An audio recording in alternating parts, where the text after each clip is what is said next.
میں اپنے دولہے سے 5 سال بڑی تھی۔ وہ مجھے اپی جان کہتا تھا۔ وہ صرف 16 سال کا تھا۔ اسے نہیں پتا تھا کہ دلہن کے ساتھ کیا کرنا ہوتا ہے۔ کہنے لگا مجھے ابھی جوان ہونے میں کافی وقت لگے گا، اس لیے اپی جان میں آپ کی خواہش کو پورا نہیں کر سکتا۔ لیکن میں نے اسے ایک رات میں ہی جوان کر دیا۔ میں نے اسے اپنے سینے سے لگایا اور اس کا ہاتھ پکڑ کر میں ایک جوائنٹ فیملی میں رہتی تھی۔ میرے دادا کا بہت بڑا گھر تھا۔ سبھی چاچا تایا کی فیملی اسی گھر میں رہتے تھے۔ سب کے الگ الگ پورشن تھے۔ دادا تو انتقال کر چکے تھے، لیکن گھر پر بڑے تایا کا حکم چلتا تھا۔ اب بھی ہمارے گھر میں ایک ہی ٹیبل پر پورا خاندان کھانا کھاتا تھا۔ میرے والد 4 بھائی تھے۔ میں اپنے والد کی پہلی اولاد تھی۔ مجھ سے چھوٹی ایک بہن تھی اور سب سے چھوٹا ایک بھائی۔ میرے والد تو اپنے بھائیوں میں سب سے چھوٹے تھے۔ میرے کزنوں کی شادی ہو چکی تھی اور کافی کزنز کی تو آپس میں ہی شادیاں ہوئی تھیں، لیکن میرے جوڑ کا کوئی بھی رشتہ ہمارے خاندان میں نہیں تھا، اس لیے میرا رشتہ آؤٹ آف فیملی میں طے ہوا تھا۔ سب کچھ ٹھیک چل رہا تھا۔ آج تک کبھی ہم نے شادی کے لیے ہال بک نہیں کروائے تھے۔ دادا کے گھر کا بہت بڑا صحن تھا، وہاں پر سب کی شادیاں ارینج کی جاتی تھیں۔ ابھی بھی وہ صحن کسی ہال کی طرح بہت ہی خوبصورتی سے ڈیکوریٹ کیا گیا تھا۔ وجاہت ایک خوبصورت نوجوان تھا جس سے میری شادی ہونے والی تھی۔ میں اس رشتے سے بہت خوش تھی اور پھر شادی کے بعد مجھے بیرون ملک جانا تھا۔ دلہن بنانے کے لیے بھی مجھے ایک بیوٹیشین گھر پر ہی آئی تھی۔ ہمارے تایا ابا کو یہ بات بالکل پسند نہیں تھی کہ گھر کی لڑکیاں پارلر میں جا کر تیار ہوں، اس لیے بیوٹیشین گھر پر ہی آ کر دلہن بنا کر جاتی تھی۔ میرے چہرے پر بے تحاشا خوشی تھی۔ پچھلے 6 مہینے سے میں وجاہت کے ساتھ فون پر اس سے باتیں کرتی تھی، اس لیے دل میں وجاہت کی جگہ بن جانا فطری سی بات ہے۔ کل ہی مجھے فون پر کہنے لگا، مومنہ، تمہارا عروسی لباس میں نے خود پسند کیا ہے، تم اس میں بے حد حسین لگو گی۔ اس نے سچ ہی کہا تھا۔ دلہن بننے کے بعد جس نے بھی مجھے دیکھا تھا، سب نے میری بہت تعریف کی تھی۔ میں دلہن بنی، باہر اسٹیج پر بیٹھ گئی۔ میرے سب کزن مل کر یہ انتظام کیے تھے کہ نکاح سے پہلے بیچ میں ایک باریک سا نیٹ کا پردہ کروایا جائے گا اور نکاح کے بعد اس پردے کو ہٹا دیا جائے گا، اس لیے دونوں جانب اسٹیج بنے ہوئے تھے۔ میری ساری کزن سہیلیاں مجھے وجاہت کے نام پر پریشان کر رہی تھیں۔ دلہن بنے ہوئے مجھے 2 گھنٹے گزر چکے تھے۔ اب تو سب لوگ ہی بارات کے آنے کا انتظار کرنے لگے تھے، کیونکہ رات کے 11 بج گئے تھے۔ میرے والد نے میرے سسر کو کئی بار فون کر ڈالے، لیکن وہ یہی کہہ رہے تھے کہ بس ابھی نکلنے والے ہیں۔ آپ کو تو پتہ ہے ایسے کاموں میں دیر ہو ہی جاتی ہے۔ لیکن 11:30 ہونے کے بعد تو میرے والد کو غصہ آنے لگا۔ کہنے لگے کہ ہم نے آپ سے پہلے ہی کہا تھا کہ ہمارے گھروں میں وقت کی پابندی لازمی کی جاتی ہے۔ لیکن اس کے بعد جو بات میرے ہونے والے سسر نے بتائی، اس نے تو جیسے مجھ پر قیامت ہی برپا دی تھی۔ وہ کہنے لگے کہ ہم خود پریشان ہیں، نہ جانے وجاہت کہاں چلا گیا ہے، ہمیں کب سے اسی کا انتظار ہے۔ ہم تو 10 بجے بارات لے کر نکل جاتے، لیکن وجاہت کچھ دیر کا کہہ کر گیا تھا، ابھی تک نہیں لوٹا۔ اس کا فون بھی بند ہے۔ جیسے ہی وہ آتا ہے ہم بارات لے کر پہنچ جائیں گے۔ لیکن یہ دیر تو اور بھی زیادہ ہونے لگی۔ رات کا 1 بج گیا۔ لوگوں میں اب باتیں ہونے لگیں کہ ضرور کوئی گڑبڑ ہے۔ میرا دل یہ تھا کہ سوکھے پتے کی طرح کانپ رہا تھا۔ سب میرے والد سے کہنے لگے کہ یہ لوگ بہانہ بنا رہے ہیں، لڑکے کی یہاں شادی کی مرضی نہیں ہوگی، والدین زبردستی شادی کروانا چاہتے ہوں گے، تبھی تو گھر سے بھاگ گیا۔ اب آپ کی بیٹی پر تو داغ لگ جائے گا۔ جس لڑکی کی بارات ہی نہ آئے، اس سے بھلا کون شادی کرنا چاہے گا؟ اب آپ کی بیٹی کی شادی کرنے کے لیے کوئی آنے والا نہیں ہے۔ ایسی لڑکیوں کے گھر کی دہلیز پر کوئی انہیں بیانے نہیں آتا، جن کی بارات واپس لوٹ جائے یا پھر آئے ہی نہ، انہیں تو ہمارے معاشرے میں منحوس کہا جاتا ہے۔ میرے والد اپنے بھائیوں میں سب سے چھوٹے تھے، لیکن اس وقت ان کی رنگت بالکل سفید پڑ چکی تھی۔ اپنی عمر سے بھی کافی بڑے لگ رہے تھے۔ میری آنکھوں میں آنسو جاری ہو گئے۔ वहाँ मौजूद मेहमान भी अब वापस जाने लगे थे, जबकि मेरे ताया अब्बा ने एक ऐसा फैसला सुनाया कि जिसने मेरे पैरों के नीचे से ज़मीन निकाल दी।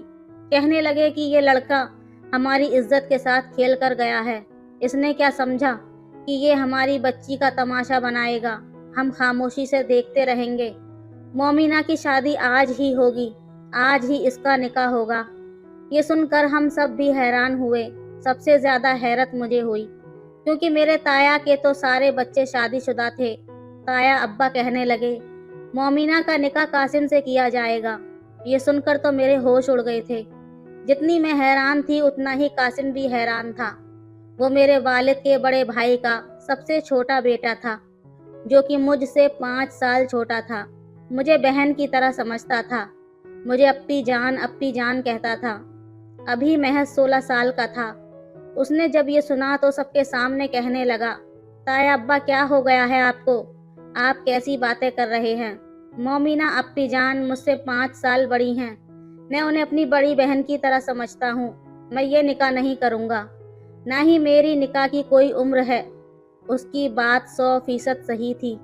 लेकिन जब से दादा का इंतकाल हुआ था, हमारे घर में सभी फैसले ताया अब्बा ही करते थे। उन्होंने बुरी तरह से कासिम को डांट दिया। कहने लगे, खबरदार, हमारी इज्जत का मामला है, इसलिए चुपचाप यहाँ बैठो और निकाह करो। लेकिन कासिम ने साफ इनकार कर दिया। मैं खुद भी ये नहीं चाहती थी। मेरा उसका कोई जोड़ ही नहीं था। कासिम का इनकार करना था कि एक जोरदार थप्पड़ मेरे बड़े चाचा ने कासिम के मुंह पर मारा, जो कासिम के वालिद थे। कहने लगे, तुम्हें समझ नहीं आ रही?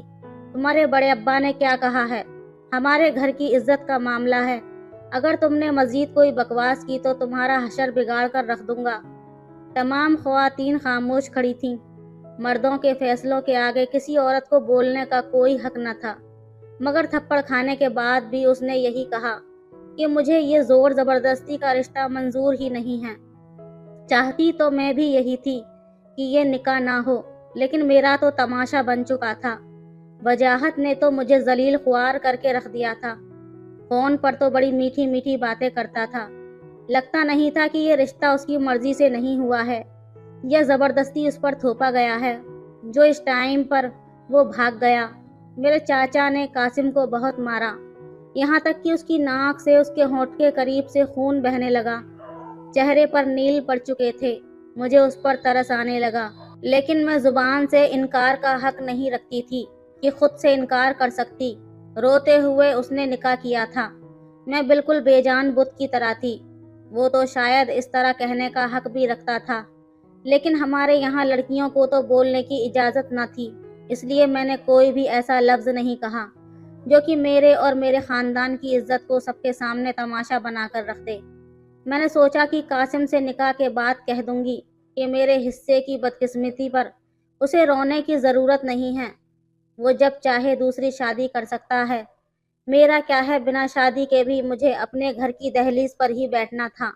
निकाह के वक्त मौलाना साहब ने कहा कि ये लड़का तो मान ही नहीं रहा, ये ज़बरदस्ती की शादी है। तो मेरे चाचा कहने लगे कि इस बेवकूफ़ को क्या पता है किसके लिए क्या बेहतर है और क्या नहीं। वैसे भी यह भी 18 का नहीं हुआ है, इसलिए इसका वली होने के नाते मैं इसका फैसला करने का हक रखता हूँ। मेरा निकाह कासिम से हो चुका था। रोते धोते मेरी रुखसती भी हुई। बदनामी तो हो चुकी थी। बस एक इज्जत की चादर से ढककर मुझे मेरी माँ ने कासिम के साथ रुखसत किया था। जैसे ही मैं कासिम के कमरे में जाकर बैठी, बड़ी चाची कहने लगी कि बड़े भाई साहब भी बड़े ही जज्बाती हैं। हमें भी तुम्हारी बारात के न आने का बेहद दुख और अफसोस है, लेकिन तुम भी सोचो, मेरे बच्चे का तो इसमें कोई कसूर न था। वो तो अभी 11वीं क्लास में पढ़ रहा था और भाई साहब ने किस तरह से उसके साथ जबरदस्ती करके निकाह करवाया है। सारा चेहरा मेरे बच्चे का जख्मी करके रख दिया। चाची के शिकवे जारी थे। मैं भी क्या कह सकती थी। ये शादी कौन सी मेरी पसंद से हुई थी। एक जबरदस्ती का बंधन बांधा था। उसके बाद जो बात चाची ने मुझसे कही, मेरी तो आंखें शर्म से झुक गईं। उस बात को सुनकर मेरा जी चाहा कि ये ज़मीन फटे और मैं इसमें समा जाऊं। चुल्लू भर पानी में डूबकर मरना किसे कहते हैं, शायद ये उस वक्त मुझसे बेहतर कोई नहीं जानता होगा। کہنے لگی میرا بیٹا ہر بات سے انجان ہے، مجھے تو لگتا ہے ابھی تک ٹھیک سے جوان بھی نہیں ہوا ہے، تمہیں شاید چند سال کا انتظار کرنا پڑے گا۔ یہ کہہ کر وہ کمرے سے باہر چلی گئیں۔ میری آنکھوں سے آنسو جاری ہو گئے، بس یہی سننا رہ گیا تھا میرے نصیب میں۔ کچھ ہی دیر بعد قاسم بڑے غصے سے کمرے میں داخل ہوا۔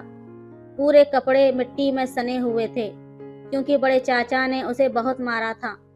چند دن پہلے مجھ سے کہہ رہا تھا، اپی جان بتائیں نا آپ کے نکاح پر کون سا جوڑا پہنوں۔ اس نے میری شادی پر ڈھیر سارے کپڑے سلوائے تھے۔ میرا ہاتھ پکڑ کر مجھے اپنے کمرے میں لے گیا تھا۔ اس کی عمر 16 سال تھی، لیکن ڈیل ڈول اچھا تھا، قد میں اونچا تھا، صحت بھی قابل رشک تھی۔ میں نے کہا کہاں لے جا رہے ہو قاسم، چھوڑو میرا ہاتھ، پتا ہے نا میں مایوں بیٹھی ہوں، اگر امی اور چاچی کو پتا چل گیا تو وہ مجھ پر خفا ہو جائیں گی۔ کہتے ہیں مائیوں والی لڑکی کو کمرے سے باہر نہیں نکلنا چاہیے۔ وہ کہنے لگا سب لوگ شاپنگ پر گئے ہیں، آپ ہی بتاؤ نا اپی جان، مجھے کس فنکشن پر کیا کیا پہننا ہوگا، تمہیں تو پتا ہے نا، تم جو بتاتی ہو میں وہی پہنتا ہوں۔ قاسم کی میرے چھوٹے بھائی رفیق سے بہت اچھی دوستی تھی، دونوں ہی ہم عمر تھے، اس لیے جب بھی میں رفیق کی شاپنگ کے لیے جاتی قاسم بھی میرے ساتھ جاتا تھا۔ اسے میرے پسند کیے ہوئے کپڑے بے حد اچھے لگتے تھے، ہمیشہ کبھی بھی جانا ہوتا تو مجھ سے پوچھتا، اور ابھی بھی وہ مجھے اپنے کمرے میں لے کر گیا۔ اپنے کپڑے اس نے بیڈ پر پھیلائے ہوئے تھے، پھر مجھ سے پوچھنے لگا، بتاؤ نا آپی جان تمہاری بارات پر کیا پہنوں، آف وائٹ 3 پیس سوٹ اچھا لگے گا یا پھر بلیک کلر کا پہنوں۔ میں نے کہا تم دلہن کے بھائی ہو تو آف وائٹ پہننا چاہیے، پھر رفیق بھی یہی پہن رہا ہے۔ میری بات سن کر وہ مسکرانے لگا، کہنے لگا ٹھیک ہے، پھر اس سوٹ کو اپنے ساتھ لگا کر خود کو آئینے میں دیکھتے ہوئے کہنے لگا، دیکھ لینا دولہے سے زیادہ اسمارٹ لگوں گا میں۔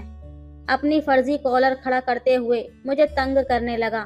میں نے کہا اپنا منہ دھو لو، دولہے سے زیادہ اچھا لگوں گا۔ میں منہ ٹیڑھا کرتے ہوئے اس کی نقل اتارتے واپس اپنے کمرے میں جا کر بیٹھ گئی، لیکن مجھے کیا پتا تھا کہ میری قسمت میں یہ سب ہونے والا ہے۔ قاسم کمرے میں آتے ہی مجھ سے چلا کر بات کرنے لگا، کہنے لگا اپی جان مجھے امید نہیں تھی کہ تم چپ چاپ نکاح کر لوگی، انکار کیوں نہیں کیا تم نے؟ یہ بات اس نے چلاتے ہوئے کہی تھی۔ میں نے کہا کیا تمہاری کسی نے سنی تھی؟ قاسم ہمارے بڑے بزرگ کب ہماری بات کو اہمیت دیتے ہیں، تمہارے انکار کرنے پر کیا ملا تمہیں؟ شکل دیکھو اپنی آئینے میں، جو حال تمہارا ہوا ہے وہی میرا بھی ہوتا، اور اس کے باوجود بھی پھر بھی تایا ابا ہمارا نکاح کروا دیتے جیسے اب کروایا ہے۔ میری بات سن کر کہنے لگا، اللہ کرے تایا ابا مر جائیں، ایسا بھی ہوتا ہے کہیں؟ بارات تمہاری نہیں آئی، تمہارا دولہا نہیں پہنچا اور میرا نکاح پکڑوا کر زبردستی کروا دیا گیا؟ کیا یوں بھی زبردستی رشتے کیے جاتے ہیں؟ میری کوئی عمر ہے کیا شادی کی؟ میں نے تمہیں ہمیشہ اپنی بڑی بہن کی طرح سمجھا ہے، آپی جان کہتا ہوں تمہیں، تایا ابا کو شرم نہیں آئی کہ وہ یہ کیا کر رہے ہیں، پکڑ کر مجھے اپنی بہن کا شوہر بنا دیا۔ لعنت ہے ہمارے گھر کے بزرگوں پر۔ بات تو اس نے ٹھیک کہی تھی، میں نے کبھی رفیق میں اور قاسم میں کبھی فرق نہیں سمجھا تھا۔ وہ تو مجھ سے ٹیوشن پڑھنے آیا کرتا تھا، اسے ڈانٹا کرتی تھی میں، کان تک اس کے کھینچ لیتی تھی جب وہ ٹیسٹ یاد نہیں کرتا تھا، اور اب تایا ابا کے فیصلے نے تو ہمیں ایک دوسرے سے نظریں ملانے کے قابل ہی نہیں چھوڑا تھا۔ دوسری جانب اب میرے دماغ میں بھی ابھی تک یہ الجھن نہیں سلجھی تھی کہ آخر وجاہت نے میرے ساتھ ایسا کیوں کیا تھا، کیوں اس نے میری زندگی برباد کر کے رکھ دی تھی۔ یہی سوچ رہی تھی جب قاسم کی آواز پر چونکی۔ قاسم نے کہا یہ تکیہ پکڑیں اور جا کر صوفے پر سو جائیں۔ بڑی کڑی سزا دی تھی مجھے وجاہت نے۔ اگلے روز رات کو تایا ابا نے قاسم کو اپنے کمرے میں بلایا تھا۔ 2 گھنٹے بعد وہ کمرے سے واپس آیا، بڑے غصے میں تھا۔ میں نے کہا کیا کہا تھا تایا ابا نے تم سے جو اتنے غصے میں ہو؟ کہنے لگا سالہ بڈھا سٹیا گیا ہے اس عمر میں، لیکن میں وہ سب نہیں کر سکتا جو تایا منصور علی چاہتا ہے۔ قاسم اس قدر غصے میں تھا کہ تایا ابا کے بارے میں بات کرتے ہوئے بڑے چھوٹے کا لحاظ ہی بھول گیا۔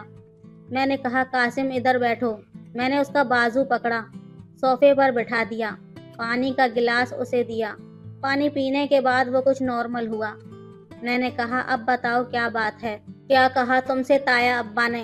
वो कहने लगा कि कहते हैं कि अगले हफ्ते तुम्हारा वलीमा है, इसलिए अपना वलीमा पक्का करने के बारे में सोचो। उसकी बात सुनकर तो मुझे भी ताया अब्बा की सोच पर अफसोस हुआ था। कासिम की हालत ऐसी थी कि अभी रो देगा। मैंने कहा, तुम बेफिक्र रहो, हम ऐसा कोई भी रिश्ता नहीं निभाएंगे। वो कहने लगा, मैं निभा भी नहीं सकता। मैं सोच रहा हूँ कि यहाँ से भाग जाऊँ। आप ही समझाएं ना इन सबको, इन सब की बातें मुझे पागल कर देंगी। वो 16 साल का लड़का रिश्ते की नौहियत को समझ ही नहीं पाया था, और हमारे घर के बुजुर्ग उससे जो कह रहे थे वो सरासर गलत था। मैंने उससे कहा, तुम ताया अब्बा से कुछ मत कहना, सबके सामने हम यही जाहिर करेंगे कि हम दोनों के बीच सब कुछ ठीक है।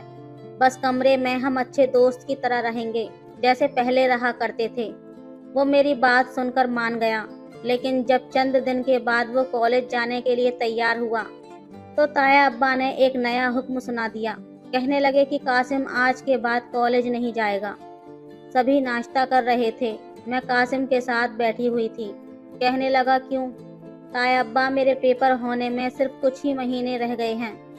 वो कहने लगे, तुम शादीशुदा हो, तुम्हारे सर पर तुम्हारी बीवी की जिम्मेदारी आ चुकी है, इसलिए आज से तुम हमारे साथ फैक्ट्री जाओगे, तमाम वर्कर से काम करवाओगे, बाकी के मामलात भी तुम्हें फैक्ट्री में जाकर बता दिए जाएंगे। पहली बार मैंने ताया अब्बा से शिकवा किया था। मैंने कहा, ताया अब्बा, ये ज्यादती होगी। आपने जो फैसला हमारे लिए किया वो हम कबूल कर चुके हैं, लेकिन प्लीज कासिम को अपनी पढ़ाई मुकम्मल करने दें। मेरी बात सुनकर ताया अब्बा मुझ पर भड़कने लगे। कहने लगे, हमारे यहाँ लड़कियों को ऐसी इजाज़त नहीं है कि वो बुजुर्गों को मशवरा दें। इसे पढ़ना है तो प्राइवेट पढ़ ले, लेकिन आज से ये फैक्ट्री जाएगा। कासिम कॉलेज के बजाय फैक्ट्री जाने लगा। मुझे कासिम के बारे में सोचकर बहुत दुख हुआ था। उस बेचारे की सारी आज़ादी ख़त्म कर दी गई थी। रफ़ीक भी उसी की उम्र का था, कॉलेज जाता था, दोस्तों के साथ क्रिकेट खेलता था, लेकिन कासिम की ज़िंदगी अक्सर बदल चुकी थी।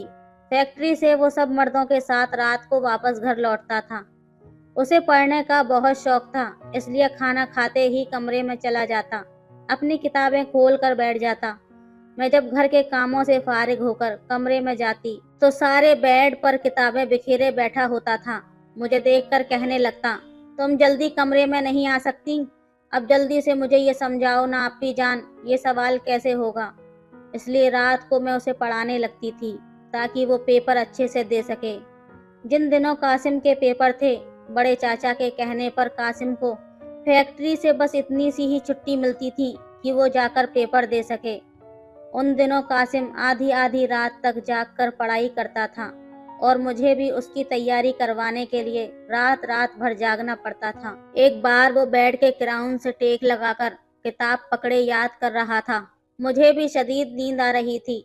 मुझे लगा कि ये आखिरी सवाल भी वो याद करके मुझे सुना देगा, तो मैं भी जाकर सोफे पर लेट जाऊंगी। लेकिन शायद कासिम भी नींद की शिद्दत की वजह से ऊबने लगा, इसलिए बेइख्तियारी में मेरी गोद पर गिर गया और वहीं पर सर रख के सो गया। मैं आंखें मूंदे उस इंतज़ार में थी कि उसकी तैयारी मुकम्मल करवाकर सो जाऊंगी। कासिम की इस बेइख्तियारी हरकत पर बुरी तरह से चौंकी थी। वो नींद की शिद्दत की वजह से मेरी गोद में सर रखकर सो चुका था। मैंने उसे पुकारा भी, लेकिन वो शायद गहरी नींद में जा चुका था। पहली बार मेरा दिल बड़ी तेजी से धड़का था। मैंने उसे पीछे करना चाहा, लेकिन क्योंकि उसका डीन डॉल काफी अच्छा था, इसलिए मेरे हिलाने जुलाने पर जरा भी नहीं खिसका। मजबूरन मुझे बैठना पड़ा। मैं बेड के सिराने पर टेक्स लगाकर सोने की कोशिश करने लगी, लेकिन रात गहरी नींद में मुझे भी होश नहीं रहा। सुबह जब अलार्म पर मेरी आंख खुली तो मैं कासिम के बेहद करीब थी। वो मेरे ही तकिए पर सर रखे हुए बेखबर सो रहा था। उसका बाजू मेरे ऊपर था। उसकी सांसों की गर्मी भी मैं सुन सकती थी। मैं जल्दी से पीछे हटी। शायद नींद में मेरा जूड़ा खुल गया था, इसलिए मैंने अपने बाल समेटे और बेड से नीचे उतर गई।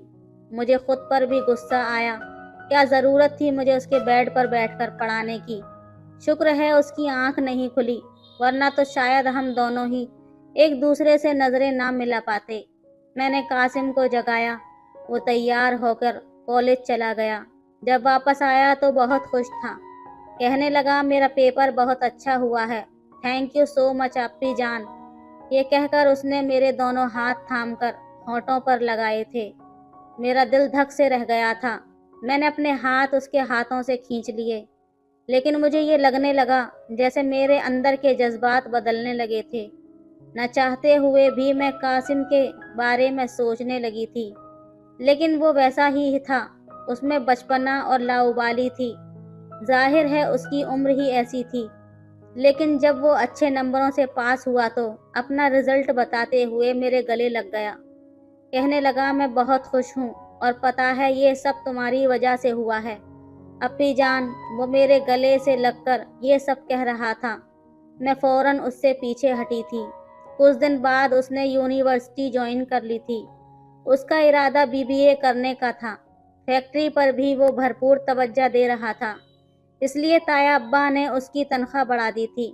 سارے پیسے وہ لا کر میرے ہاتھ میں رکھ دیتا تھا، کہتا تھا تم سنبھالو، جب مجھے ضرورت ہوگی تو دے دینا۔ تایا ابا نے اس کے رزلٹ کو دیکھ کر اسے آگے پڑھنے کی اجازت دے دی تھی۔ جب بھی یونیورسٹی جانے لگتا مجھ سے پوچھتا کہ آج کیا پہن کر جاؤں جس سے ساری لڑکیاں مجھے دیکھیں۔ نیا نیا یونیورسٹی جانے لگا تھا، اس لیے اس کی باتیں بدلنے لگی تھیں۔ میں مسکرا کر اسے اچھی سی پینٹ شرٹ نکال کر دیتی تھی، کہتی یہ پہن لو، سب لڑکیاں تمہیں ہی دیکھتی رہ جائیں گی۔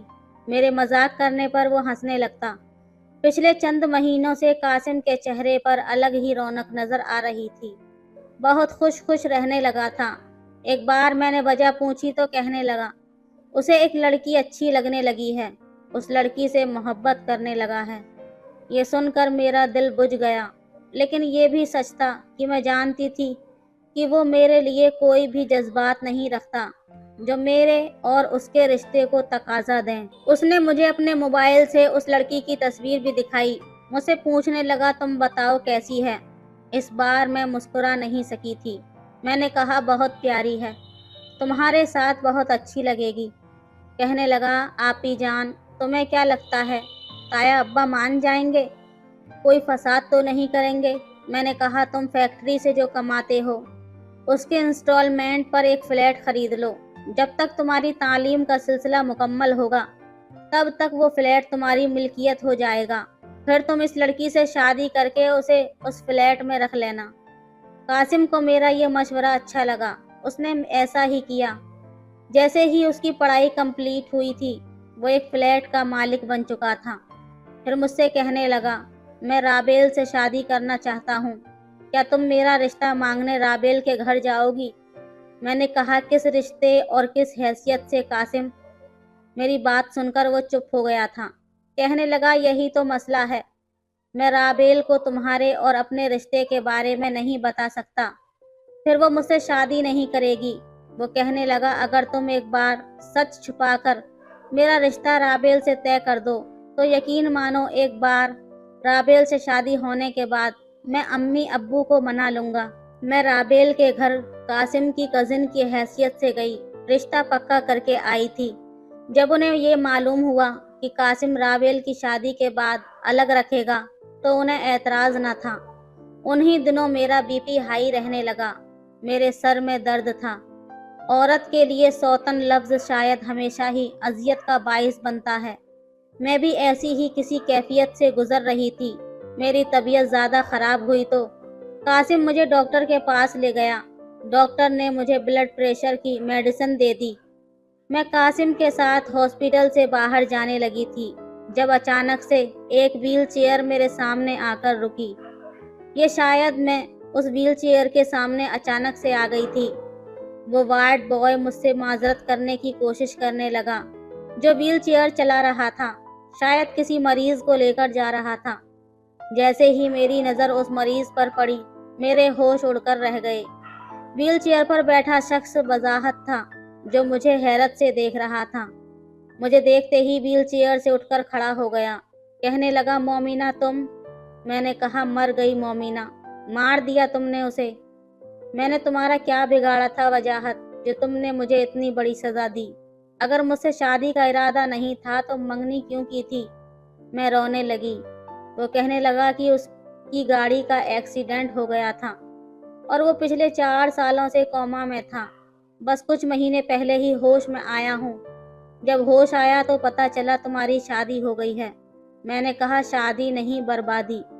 मेरे घर वालों ने अपनी इज्जत बचाने की खातिर मेरी शादी मुझसे 5 साल छोटे मेरे चचाजाद भाई से करवा दी। मेरे साथ साथ उसकी भी जिंदगी बर्बाद कर दी। कासिम को देखकर वो कहने लगा, मोमिना मैं आज भी तुम्हें अपनाने को तैयार हूँ। खुदा के लिए छोड़ दो इस रिश्ते को, मैं तुम्हें बहुत खुश रखूंगा। मैंने कोई जवाब नहीं दिया। कासिम का हाथ पकड़कर तेजी से हॉस्पिटल से बाहर निकल गई। पूरा रास्ता मैं रोती रही। कासिम एकटक मुझे देखे जा रहा था। कहने लगा, रो क्यों रही हो? मैंने कहा, अपनी किस्मत पर रो रही हूँ। तो और क्या करूँ? वो कहने लगा, शादी नहीं करना चाहती वजाहत से? क्या उससे अब भी मोहब्बत नहीं करती हो? मैंने ना में सर हिला दिया। मैंने कहा, उससे ज़्यादा मुझे अपने घर वालों की इज्जत प्यारी है। उन्हें धोखा नहीं दे सकती। जो हो चुका है उसी को निभाऊंगी। कहने लगा, मैंने दिया ही क्या है तुम्हें? मैंने कहा, मुझे तुमसे कुछ नहीं चाहिए कासिम। तुम जैसा चाहो अपनी जिंदगी गुजार सकते हो, बस मुझसे अपना नाम मत छीनना। मैंने रोते हुए कहा। वो कहने लगा, मैं तुम्हें अपने साथ अपने फ्लैट में ले जाऊंगा। फिर अगर तुम चाहो तो मुझसे आज़ादी हासिल करके वजाहत से शादी कर सकती हो। मैंने कहा, नहीं, मुझे नहीं करनी उससे शादी। मेरे दिल में अब वजाहत कहीं भी नहीं है। बस मुझसे अपना नाम मत छीनना। मैं जी लूंगी तुम्हारे नाम पर सारी जिंदगी। मेरी बात सुनकर कहने लगा, जिंदगी बहुत लंबी होती है, कैसे जियोगी? सिर्फ मेरे नाम पर। मैंने उसे देखते हुए कहा, तुम्हें शायद औरत की वफा का अंदाजा नहीं है कासिम, वो जी लेती है। घर भी आ चुका था। मैं गाड़ी से उतरकर अपने कमरे में चली गई। मैं डिप्रेशन की मरीज हो चुकी थी, क्योंकि फितरी ख्वाहिश पूरी नहीं हो पा रही थी। कासिम बहुत जल्द राबेल से शादी कर लेता, फिर तो शायद मुझे अपनी शक्ल भी ना दिखाता। रात को जब कासिम कमरे में आया तो मैंने अपना तकिया उठा लिया ताकि सोफे पर जाकर सो सकूं। कहने लगा, मोमिना मेरे सर में दर्द है, प्लीज़ मेरा सर दबा दो। मुझे उसके मुंह से मोमिना सुनकर हैरत हुई थी। बहरहाल मैं उसका सर दबाने लगी। कहने लगा, मेरी हर बात फौरन से क्यों मान लेती हो? इसलिए कि मेरी बीवी हो। पहले तो मुझे डांट भी देती थी, कान भी खींच लेती थी, लेकिन अब तो मेरी हर बात से ज़रा भी इख्तलाफात नहीं करती। क्यों? मैंने कहा कि रिश्ते की नौहियत जो बदल गई है, निकाह के 2 बोल से मर्द की हैसियत बदल जाती है, चाहे वो उम्र में छोटा ही क्यों ना हो। वो मुझे देखकर कहने लगा, मैंने राबेल से शादी से इनकार कर दिया है। मैंने हाथ उसके सर पर रोका था। मैंने कहा, क्यों कासिम? कहने लगा, उससे कोई भी शादी कर लेगा। मैं जानता हूँ वो मुझसे इतनी मोहब्बत नहीं करती कि मेरे बगैर मर जाए। शायद मैं भी उससे इतनी मोहब्बत नहीं करता। मैंने कहा, फिर भी तुम्हें हक है अपनी मर्जी की ज़िंदगी जीने का। वो कहने लगा, और तुम्हें? तुम सिर्फ कुर्बानी के लिए रह गई हो मोमिना। उसने मेरे दोनों हाथ थाम लिए और उठकर बैठ गया। कहने लगा, आज मैं कामयाबी के जिस मकाम पर हूँ तुम्हारी वजह से हूँ। ताया अब्बा के गलत फैसले पर नुकसान मेरा नहीं तुम्हारा भी हुआ था। फिर मैं क्यों तुम्हारी जिंदगी को सजा बनाकर रख दूं? इतना भी बेहिस नहीं हूँ मैं।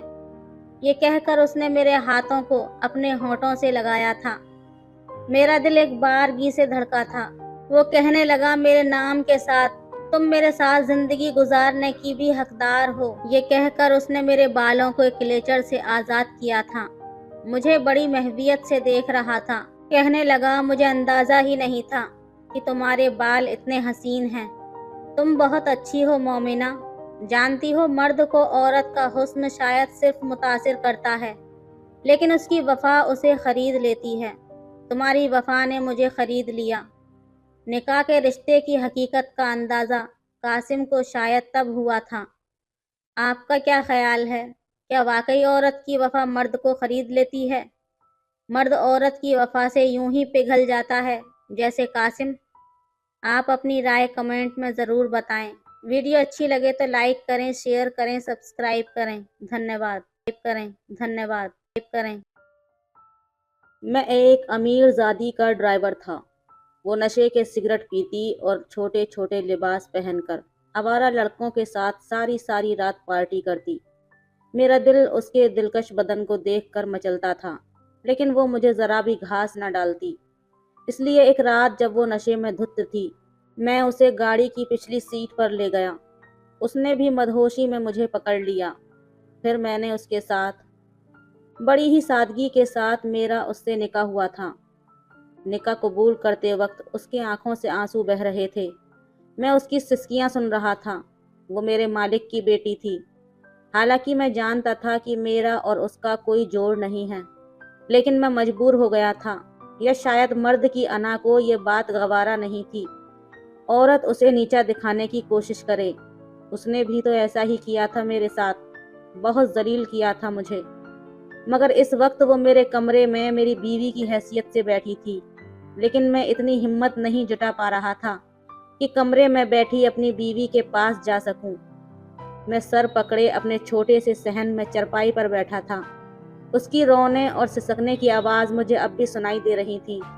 मैं सोच चुका था कि मैं उसके कमरे में नहीं जाऊंगा, क्योंकि मुझे मालूम था वो बेहद गुस्से में होगी। लेकिन जब कमरे से तोड़ फोड़ की आवाज़ आने लगी, मैं एकदम ही अपनी चरपाई से उठकर खड़ा हो गया, जैसे अंदर रखे कांच के परफ्यूम की शीशियां तोड़ रही हो। मुझे इस बात से गर्ज नहीं थी कि कांच की शीशियां टूट गईं। मसला ये था कि कहीं कांच उसे न लग जाए, वो अपने आप को कोई नुकसान न पहुंचा ले। मैं फौरन से उसके कमरे की जानिब गया। दरवाज़ा खोला तो चारों तरफ गुलदान टूटे बिखरे पड़े थे। पूरे कमरे का वो हशर बिगाड़ चुकी थी। मुझे नफरत और गुस्से से देख रही थी। मैं जैसे ही आगे बढ़ा तो कहने लगी, खबरदार फारूक, खबरदार, जो तुमने एक भी कदम मेरे जानिब बढ़ाया तो मैं तुम्हें जान से मार डालूंगी। मैंने उसकी कोई बात नहीं सुनी, क्योंकि मैं जानता था कि वो कुछ नहीं कर सकती। जैसे जैसे मैं कदम आगे बढ़ा रहा था, टूटे हुए कांच मेरे जूते से और भी किरच किरच हो रहे थे। वो अपने कदम पीछे ले रही थी, बार बार यही कह रही थी कि मेरे पास मत आना। लेकिन मैं उसके करीब पहुंच चुका था। उसका हाथ पकड़ लिया। जहां वो खड़ी थी दीवार बिल्कुल उसके करीब थी। उसका हाथ पकड़कर मैंने दीवार पर लगा दिया। मेरी मजबूत गिरफ्त से वो अपना हाथ नहीं छुड़वा सकती थी।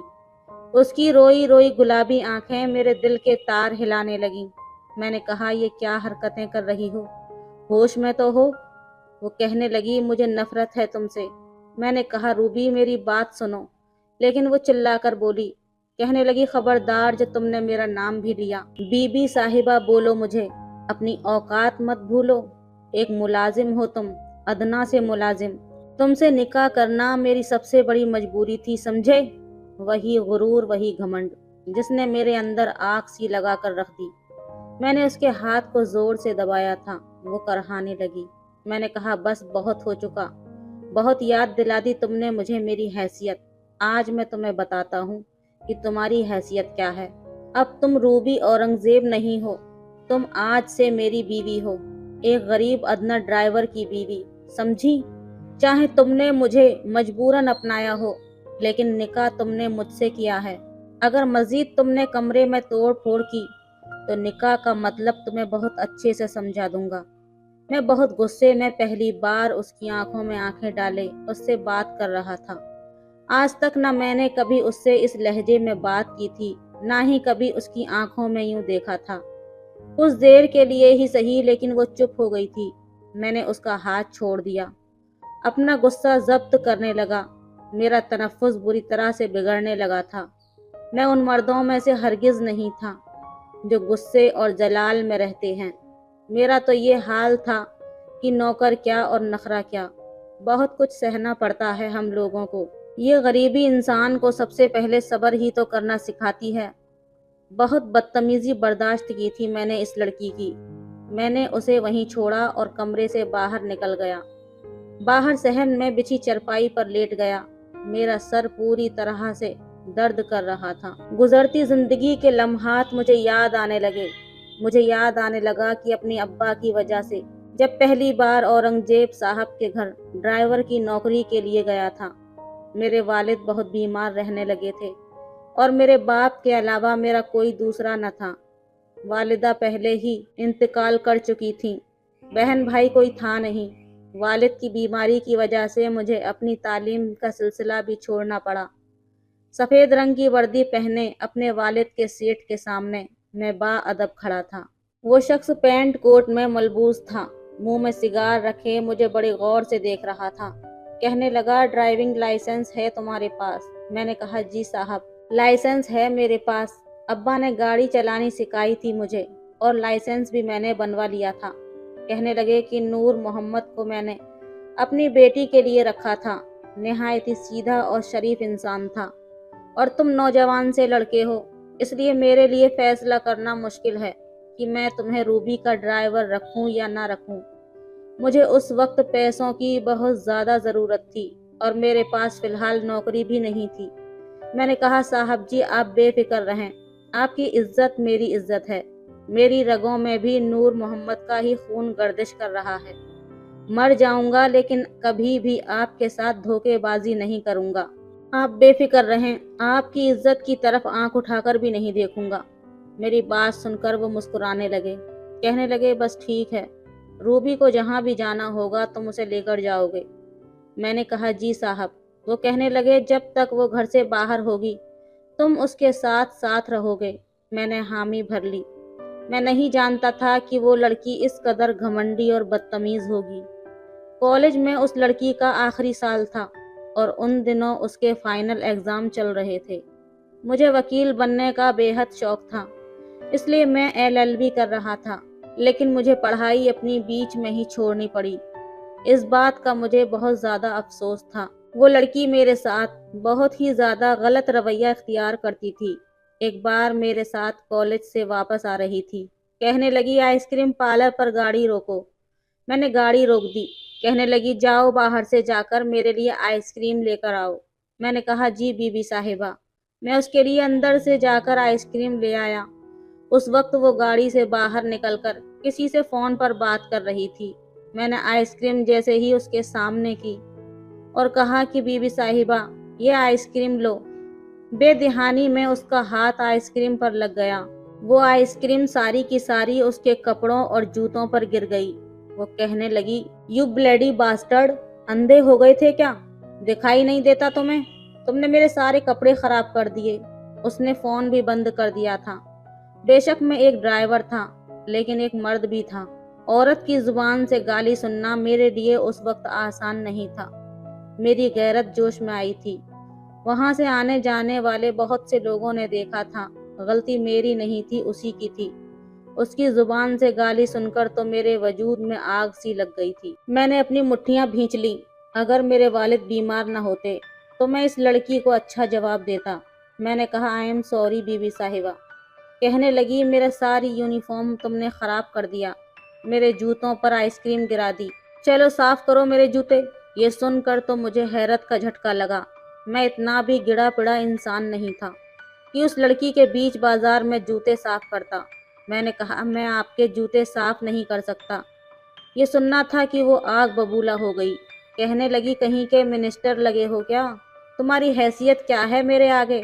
تم میرے جوتے صاف نہیں کر سکتے؟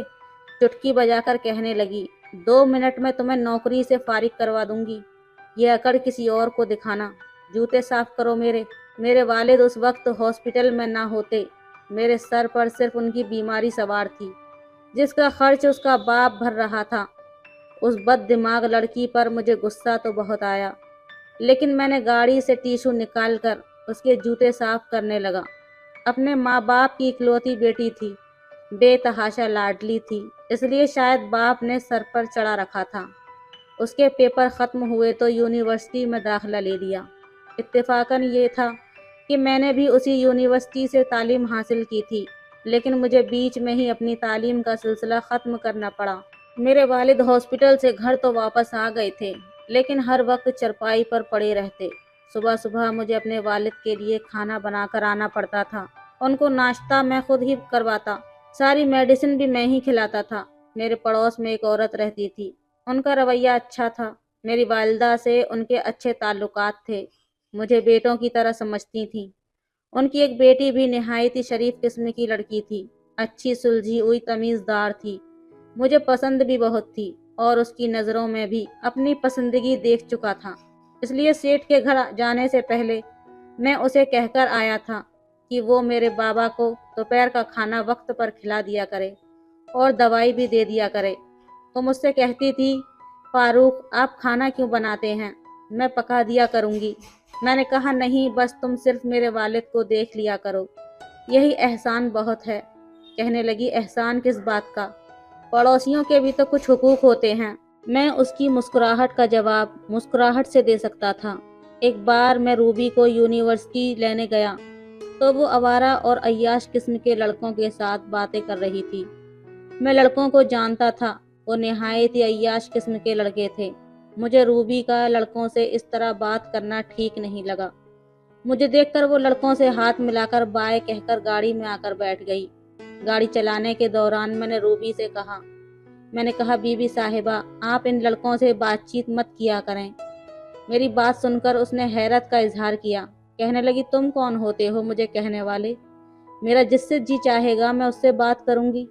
मैंने कहा, ये लड़के अच्छे नहीं हैं इसलिए कह रहा हूँ, इनसे दूर रहा करें। मेरा ये कहना था कि वो कहने लगी, तुम होते कौन हो मुझ पर ऑर्डर झाड़ने वाले। मैंने कहा, मैं आपको सिर्फ समझा रहा हूँ।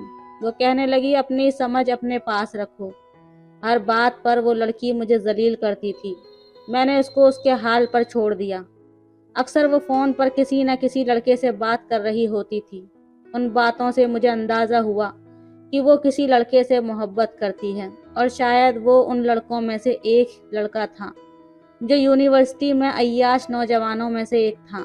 मैंने अपने वालिद से बस यही सीखा था कि मालिक की नमक हरामी नहीं करना। एक बार उस लड़के ने रूबी को होटल में बुलाया। शाम को वो तैयार होकर मेरे साथ गाड़ी में बैठकर मुझे होटल का नाम बताने लगी। मैं उसे होटल में लेकर गया। उसके साथ अंदर जाने लगा तो कहने लगी कि तुम बस गाड़ी में ही बैठो, मेरे अंदर पार्टी है। मैं रात को 12-1 बजे तक पार्किंग एरिया में आ जाऊंगी, तुम्हें अंदर आने की ज़रूरत नहीं है। मैं फ़ोन पर उसकी बातें सुन चुका था, इसलिए गाड़ी से नीचे उतर गया। मैंने कहा, साहब जी ने मुझे ड्राइविंग पर नहीं रखा, आपकी रखवाली के लिए रखा है, इसलिए आप जहाँ जाएंगी मैं आपके साथ जाऊंगा। मेरी बात सुनकर वो हत्थे से उखड़कर कहने लगी, तुम्हारी औकात है मेरी पार्टी में शामिल होने की, अपने कपड़े देखे हैं तुमने, मैं तुम्हें अंदर ले जाकर अपनी बेइज्जती नहीं करवाना चाहती। मैंने कहा, मैं पार्टी में एक मुलाजिम की हैसियत से ही जाऊंगा, इसलिए मेरे हुलिये की आपको फिक्र करने की कोई ज़रूरत नहीं है। मैं अपनी बात पर अटल था। वो इसलिए भी कुछ नहीं कह सकती थी क्योंकि उसके वालिद ने ही मुझे इसीलिए रखा था कि मैं उसके साथ साए की तरह रहूं। उसके वालिद बहुत बड़े बिजनेसमैन थे, उसके दुश्मन भी बहुत थे और ये लड़की बहुत ही ज़्यादा ज़िद्दी और अड़ियल किस्म की थी। वो भी जानती थी कि उसके वालिद ने मुझे ऑर्डर दिया है, इसलिए अपनी ज़िद छोड़ते हुए मेरे आगे आगे चलने लगी। मैं भी उसके साथ साथ उस हॉल नुमा क्लब में दाखिल हो गया जहाँ पर बेहयाई और बेहूदगी का बाजार गर्म था। लड़कियां लड़के डांस रैंप पर बेहुदा किस्म के डांस कर रहे थे। शराब का दौर भी चल रहा था। वो लड़की भी इसी महफिल का हिस्सा बन गई, अपने दोस्तों के साथ नाच रही थी, लेकिन उसने अपने लिए सॉफ्ट ड्रिंक मंगवाई थी, शराब को हाथ नहीं लगाया था उसने। यहाँ तक तो ठीक था। हैरत मुझे उस वक्त हुई जब एक लड़के के हाथ से सिगरेट लेकर सिगरेट पीने लगी। सिगरेट पीते ही उसके कदम डगमगाने लगे। मैं समझ गया कि उस सिगरेट में कुछ नशा जरूर मौजूद है, यह सिगरेट ही नशे वाला है। वो लड़की अब नशे में झूमने लगी और वो लड़का उसे अपनी बाहों में लेकर डांस रैंप पर आ गया। वो बार बार उस लड़के का हाथ पीछे कर रही थी। वो नहीं चाहती थी कि वो उसके साथ डांस करे, लेकिन उस नौजवान की गुस्ताखियां बढ़ने लगी थीं। इससे पहले कि वो हद से ज्यादा बढ़ता, मेरा खून खौलने लगा। मैं उठा और फौरन से उसके पास आया और उस लड़के को रूबी से अलग किया। मैं अच्छे खासे कद काठी का नौजवान था, सेहत भी काबिले रश्क थी। मेरे पीछे करने पर वो लड़का लड़खड़ाया था और ज़मीन पर गिर गया, क्योंकि पहले ही वो नशे में चूर था। ये सब देखकर वहाँ का म्यूजिक बंद हुआ, डांस भी रुक चुका था। उस लड़के के दोस्त भी गुस्से से मेरे पास आ गए, कहने लगे, ये क्या बदतमीजी की है तुमने। मैंने कहा, ये होता कौन है बीबी साहिबा को हाथ लगाने वाला। ये सुनकर नशे से चूर आंखों से रूबी मुझे देखने लगी। कहने लगी, हाउ डेयर यू, तुम होते कौन हो मेरे दोस्तों को यूं धक्का देने वाले? तुम्हें कहा था ना कि गाड़ी में बैठो। मैंने कहा, आप इस वक्त अपने होश और हवास में नहीं हैं, मेरे साथ चलें। वो कहने लगी, बकवास बंद करो, अब निकलो यहाँ से, बाहर गाड़ी में जाकर बैठो। जब तक मैं बाहर ना आ जाऊं तुम अंदर नहीं आओगे। मैंने कहा, मैं आपको यहाँ से वापस लिए जाए बगैर नहीं जाऊंगा। उनमें से एक लड़का मेरे गिरबान पकड़कर मुझ पर चिल्लाने लगा, कहने लगा, तुम्हें रूबी की बात समझ नहीं आ रही? तुम 2 टके के नौकर होकर रूबी के आगे जबान चला रहे हो। तुम होते कौन हो यहाँ पर? नौकर हो, नौकर बनकर रहो। हम सबके ड्राइवर भी बाहर गाड़ियों में बैठे हैं, हमारे सर पर सवार नहीं हैं। मैंने उस लड़के का हाथ पकड़कर बुरी तरह से मरोड़ दिया। वो करहाने लगा। मैंने कहा कि तुम अपने काम से काम रखो, मैं अपनी ड्यूटी निभा रहा हूँ। बीबी साहिबा, आप चलें यहाँ से मेरे साथ, वरना मैं साहब जी को फोन करके बता दूंगा। मैंने उस लड़के को पीछे ढकेल कर रूबी से कहा, लेकिन मैं ये नहीं जानता था कि वो एक जोरदार थप्पड़ मेरे मुंह पर दे मारेगी। कहने लगी, तुम गरीब लोग होते ही ब्लडी बास्टर्ड हो। उसका ये कहना था कि मेरा दिमाग घूम कर रह गया। मैंने खुद ही उसका हाथ पकड़कर खींचते हुए बाहर ले जाने लगा। वहां मौजूदा चंद नौजवान मेरी तरफ बढ़े तो मैंने उंगली उठाकर उन्हें खबरदार किया। मैंने कहा, अगर बीच में आए तो यही जमीन में गाड़ दूंगा। खबरदार जो मेरे पीछे आया कोई। मेरे गुस्से से चिल्लाकर कहने पर वो नौजवान वहीं घबराकर खड़े हो गए। रूबी चिल्लाने लगी कि मेरा हाथ छोड़ो। मैंने उसका हाथ नहीं छोड़ा। मैंने जबरदस्ती उसको गाड़ी में बिठाया और गाड़ी चलाने लगा। गाड़ी की स्पीड इस कदर तेज थी कि वो थोड़ा घबरा सी गई। कहने लगी, गाड़ी आहिस्ता चलाओ। क्या पागल हो गई हो तुम? एक्सीडेंट हो जाएगा, खुद तो मरोगे, मुझे भी मरवाओगे। देखो, मैं तुम्हारी शिकायत बाबा से कर दूंगी। मैंने कहा, चुपचाप बैठी रहो। एक लफ्ज तुम्हारे मुंह से निकला तो मेरे गुस्से को देखकर वो चुप हो गई। घर पहुंचते ही मैंने उसका हाथ पकड़कर उसको गाड़ी से उतारा। इत्तेफाक था कि साहब लाउंज में ही बैठे थे, बेगम साहिबा भी बैठी थी। मैंने रूबी को सोफे पर ढकेल कर बिठाया। ये देखकर साहब और बेगम साहिबा दोनों खड़े हो गए। मुझे गुस्से से देखने लगे। कहने लगे, क्या बदतमीजी है, ये तुम क्या कर रहे हो मेरी बेटी के साथ? मैंने कहा, साहब जी, आपकी बेटी नशे के सिगरेट पीती है, लड़कों के साथ बेहुदा डांस करती है। ये सुनकर साहब ने रूबी की तरफ गुस्से से देखा। वो अब भी नशे में चूर थी, लेकिन ना मैं सिर हिला रही थी। मैंने कहा, आपने मुझे अपनी बेटी की हिफाजत के लिए रखा था, लेकिन अगर आज मैं वहां ना होता तो वो लड़के इसके साथ न जाने क्या कर गुजरते। वो अब भी ना में सिर हिला रही थी, लेकिन साहब ने पहले उसे पकड़कर खड़ा किया। वो अपने कदमों पर ठीक से खड़ी भी नहीं हो पा रही थी। नशे का सिगरेट उस पर हावी हो चुका था। साहब ने उसके मुंह पर थप्पड़ दे मारा। ये देखकर बेगम साहिबा भी परेशान हो गईं और रूबी का ये हाल था कि गुस्से में बस मुझे ही देखे जा रही थी। कहने लगे, आज से तुम्हारा आना जाना बंद। मुझे नहीं पता था कि तुम मेरी मोहब्बत का नाजायज फायदा उठाओगी। चलो जाओ अपने कमरे में। वो कमरे में जाते हुए भी मुसलसल मुझे ही देख रही थी। मैंने अपना फर्ज निभाया था, लेकिन मैं ये नहीं जानता था कि वो इसका बदला लेने के लिए मेरे साथ ये सब कर गुजरेगी। एक बार साहब और बेगम साहिबा को किसी पार्टी में जाना था। रूबी को वो घर से बाहर ज्यादा निकलने नहीं देते थे। वो बस यूनिवर्सिटी जाती थी, वहीं से वापस आ जाती थी। साहब कहने लगे कि वैसे भी तुम्हारी ड्यूटी खत्म हो गई है, लेकिन मैं चाहता हूँ कि तुम घर पर ही रुको जब तक हम वापस ना आ जाएं, क्योंकि ये लड़की तुम्हारे अलावा किसी भी मुलाजिम से नहीं डरती। तुम्हारे पीछे मुझे डर है कि कहीं घर से बाहर ना निकल जाए, क्योंकि इसे नशे की सिगरेट की आदत होती जा रही है और जब इसे सिगरेट नहीं मिलता तो ये पागल होने लगती है। इसलिए मैंने इसे कमरे में बंद कर दिया है। जब तक हम घर वापस ना आ जाएं तुम घर में ही रहोगे। मैंने भी साहब जी की बात मान ली। वो दोनों जा चुके थे। 2 घंटे में लाउंज में ही बैठा रहा। साहब जी के आने से कुछ देर पहले मुझे रूबी के कमरे से चीखने चिल्लाने की आवाजें आने लगी। मैंने उसके कमरे का दरवाजा बजाया। वो बचाओ बचाओ कहे जा रही थी। मेरे दरवाजा खटखटाने पर उसने दरवाजा खोल दिया। जैसे ही मैं अंदर गया तो कमरे में बिल्कुल अंधेरा था। मुझे कुछ भी नजर नहीं आ रहा था कि अचानक से कमरे का दरवाजा बंद हो गया और कुंडी लग गई। मैं जैसे ही पलटा तो एक काले रंग का साया मुझे दिखाई दिया। मैं समझ भी नहीं पाया कि ये सब क्या हो रहा है कि वो मेरे गले से लग गई और बचाओ बचाओ का शोर मचाने लगी। मैं उसे खुद से पीछे कर रहा था, لیکن وہ مجھے اپنے ساتھ لگا کر میری کمر کو چپک چکی تھی اور چلائے جا رہی تھی۔ شور سن کر دوسرے ملازم بھی کمرے تک پہنچ چکے تھے۔ دروازہ کھٹکھٹانے لگے۔ میں نے کہا، یہ کیا بدتمیزی کر رہی ہو؟ پیچھے ہٹو۔ لیکن جب تک میں اپنا آپ کو اس سے چھڑواتا، دروازہ کھل چکا تھا۔ ملازم کے ساتھ ساتھ صاحب اور بیگم صاحبہ بھی باہر کھڑے تھے۔ کمرے کی لائٹ جلائی تو روبی کو دیکھ کر میرے ہوش اڑ گئے۔ اس کے کپڑے بری طرح سے پھٹے ہوئے تھے، چہرے پر زخموں کے نشان تھے، بیڈ کی چادر بری طرح سے بکھری ہوئی تھی۔ وہ اپنی ماں کے ساتھ لگ کر کہنے لگی، آپ اسے میرے رکھوالا سمجھتے تھے، اس نے میری عزت برباد کر دی، اس نے مجھے کہیں کا نہیں چھوڑا۔ یہ سن کر تو میرا دماغ گھوم کر رہ گیا۔ میں نے کہا، یہ جھوٹ بول رہی ہے۔ صاحب جی، میں نے کچھ نہیں کیا۔ لیکن صاحب جی نے میرے منہ پر تھپڑ دے مارا، مجھے مارنے لگے، کہنے لگے، یہ تو نے کیا کر دیا؟ تم نے میری بیٹی کی زندگی برباد کر دی۔ میں نے کہا، یہ جھوٹ بول رہی ہے۔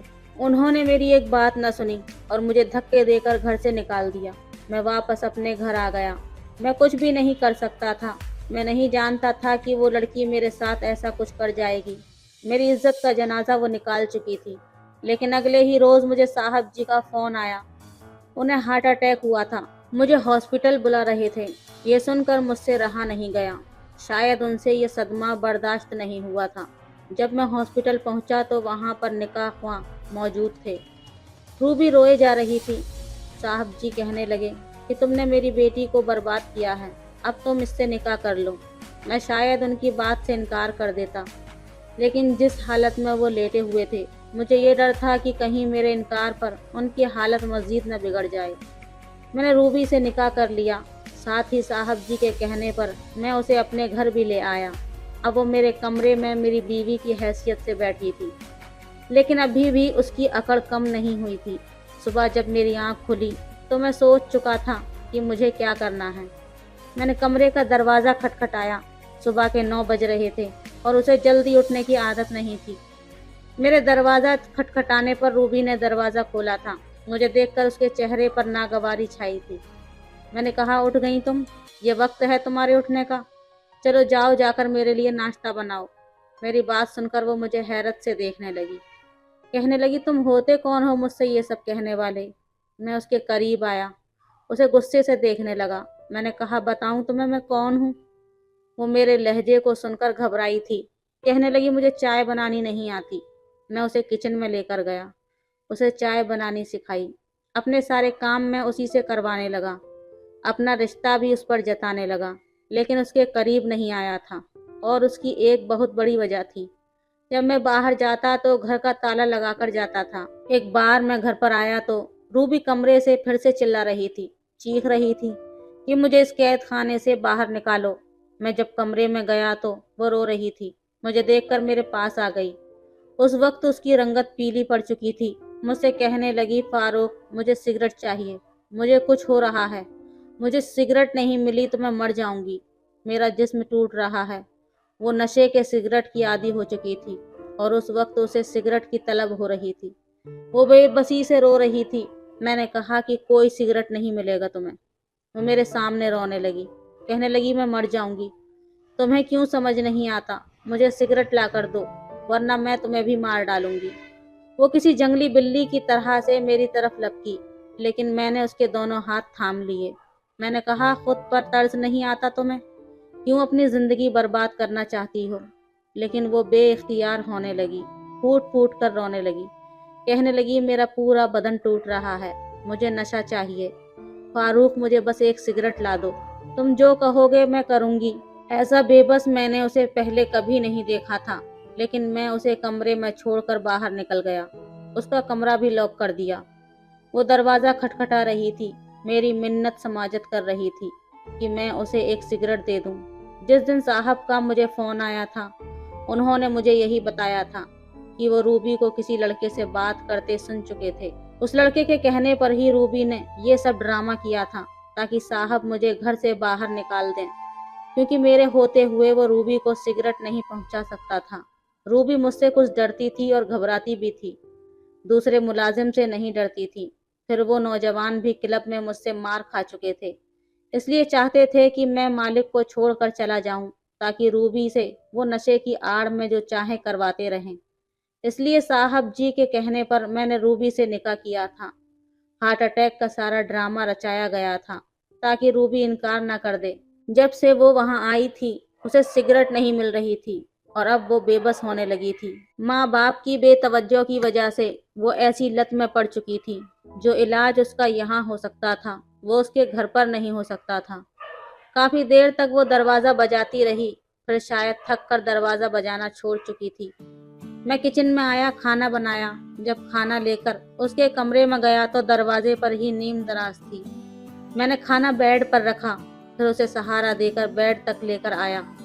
वो कहने लगी वो खाना नहीं खाएगी। मैंने उसके सुते हुए चेहरे की तरफ देखा। उसकी पीली रंगत, मुरझाया हुआ चेहरा देखकर मुझे अफसोस भी हुआ था। मैंने कहा तुम्हें सिगरेट चाहिए। मेरी बात पर उसकी आंखें पूरी खुली, कहने लगी हाँ। मैंने कहा ठीक है, पहले खाना खाओ। वो खाना खाने लगी। मैंने उसे कहा कि अगर वो मेरी बात मानेगी तो मैं उसे सिगरेट ला कर दूंगा। वो मान गई। मैंने उसके बहते हुए आंसुओं को साफ किया, उसे अपने हाथ से खाना भी खिलाया, उसे उसकी मेडिसिन भी दी। अब वो मुझसे लड़ती नहीं थी। जब भी वो सिगरेट मांगती मैं यही शर्त उसके सामने रख देता कि वो मेरी बात मानेगी, दवाई वक्त पर खाएगी तो मैं उसे एक के बजाय बहुत सारे सिगरेट ला कर दूंगा। अब वो अपनी दवाई वक्त पर खाने लगी, मेरे छोटे मोटे काम भी कर देती थी, मुझसे बातें भी करने लगी थी। अब वो काफ़ी हद तक ठीक होती जा रही थी। मैंने उसे एक अलग घर में रखा हुआ था। मालिक मेरे वालिद का हर तरह से ख्याल रख रहे थे, क्योंकि हमारे बीच यही तय हुआ था कि मैं उनकी बेटी का इलाज कराऊंगा और वो मेरे वालिद का इलाज करवाएंगे।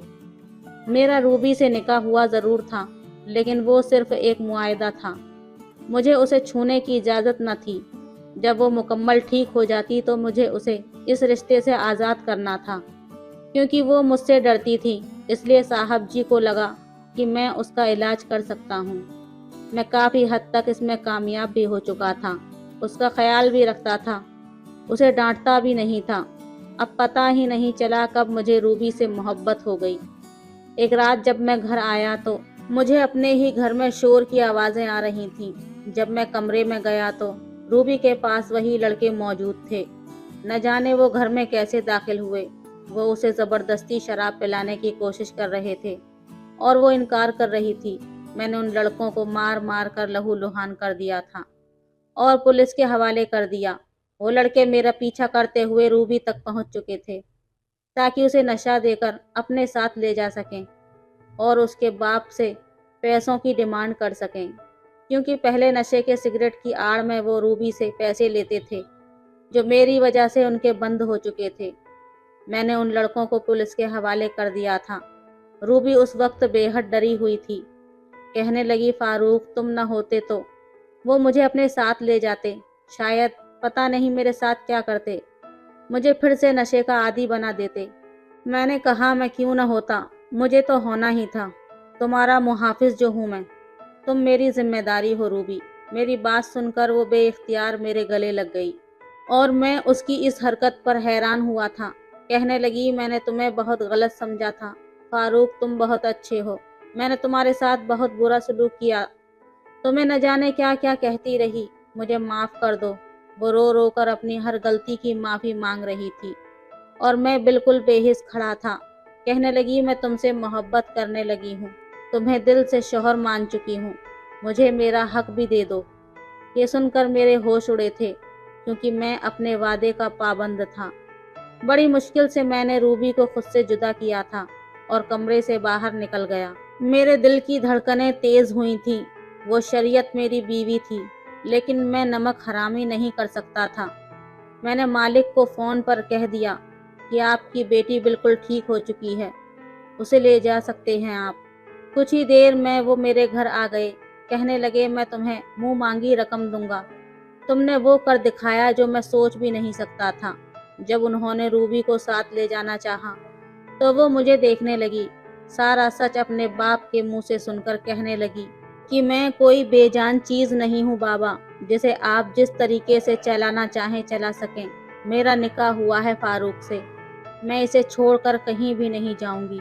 वो कहने लगे ये एक मुआहिदा था, تم کیسے ایک غریب ڈرائیور کے ساتھ زندگی گزارو گی؟ وہ کہنے لگی جیسے ابھی تک گزار رہی تھی۔ اس نے میرے حق میں فیصلہ کیا تھا۔ اس کے والد اسے سمجھا کر واپس چلے گئے، لیکن وہ میرے ساتھ رہنا چاہتی تھی۔ عورت وفا کی دیوی ہوتی ہے، یہ بات روبی کو دیکھ کر مجھے معلوم ہوئی تھی۔ اس نے میرے خاطر اپنے باپ کی دولت کو ٹھوکر ماری تھی، میں کیسے اسے اپنے دل کی ملکہ بناتا۔ تو دوستو، یہ تھی آج کی کہانی آپ کو کیسی لگی ہمیں کمنٹ کر کے ضرور بتائیں۔